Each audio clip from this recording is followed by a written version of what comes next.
Halo Infinite's technical preview was a blast to play. It wasn't a perfect experience on the performance side, but it most definitely shows that this game has a ton of potential. What is up, guys? Back with another video. Let's talk about Halo Infinite. I was very fortunate and lucky enough to get invited to the Halo Infinite technical preview that just happened over the weekend, and spoiler alert, it's pretty freaking good.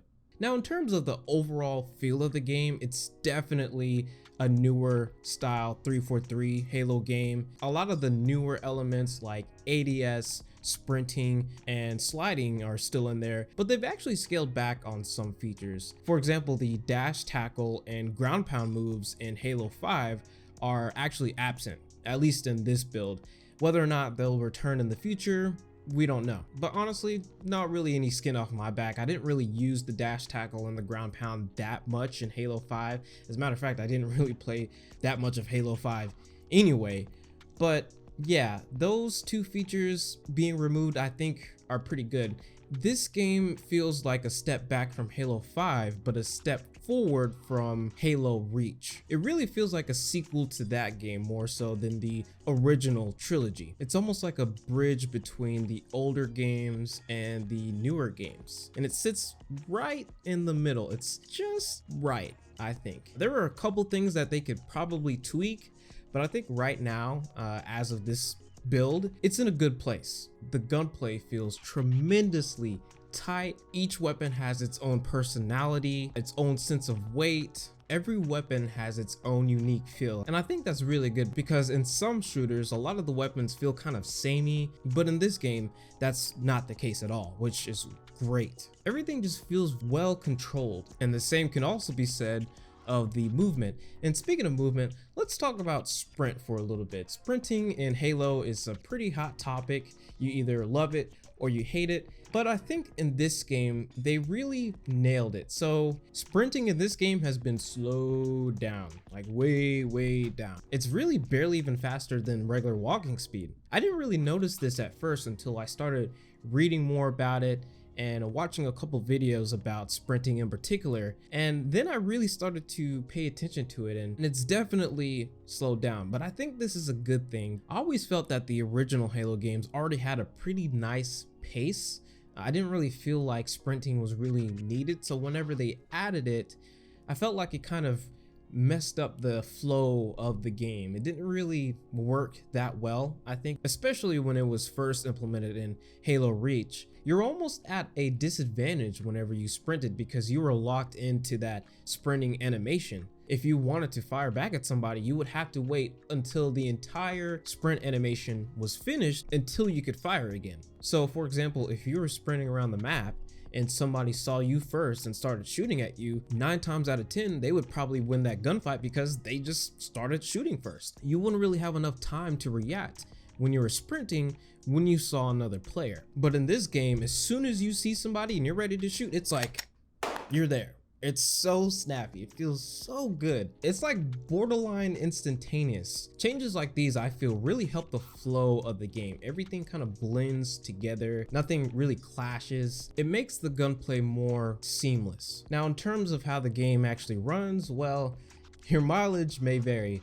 To be completely honest, the game ran 10 times better on my Xbox Series S than on my PC. Now, they did explain that this build is a couple months old and there's still work to be done in terms of optimizations go. But with this build, you can definitely tell that there's a little bit more optimization for the Xbox consoles, more so than the PC side of things. I was struggling to get 100 frames with my RTX 3090 at 1440p. Yeah, this definitely needs a little bit more optimization. But technical issues aside, when it plays, when you actually get a chance to play it and it plays well and everything works, man, it is so fun to play. Even against the bots, because you can only play against bots in this technical preview. The fact that I was having this much fun just playing against bots definitely is a really good sign for the future whenever we actually get to play against real opponents in future flights and when the game actually launches. Now let's briefly talk about the graphics for a second, because as we know, the graphics were kind of a big part of why the game was delayed A lot of people weren't very sold with it.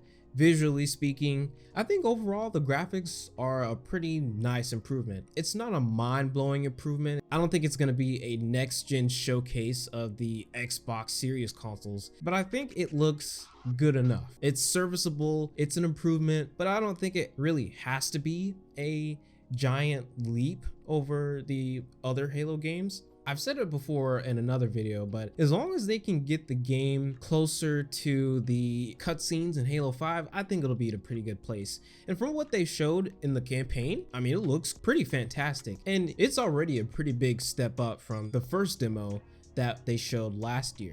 You can really see the improvements in the customization menus when you're looking at your armor or you're looking at vehicles and weapons. That's when you really start to see all of the nice visual enhancements. Now, I don't think the gameplay will ever be close to the original trilogy. There was just something about those games that is really timeless. The thing about Halo is it's best when it's simple. The original Halo trilogy was great because those games were very simple shooters. No sprinting, no perks, there wasn't any secondary modes on any of the guns. And I think it's that simplicity that really served those games very well. You can still go back into Halo 1, 2, 3, and even Reach to some degree, hop in a multiplayer match and just jump right in and have fun. You don't really have to worry about the meta or anything like that. It's just run around, grab whatever gun you want, fire away, and just have a blast, literally, you know?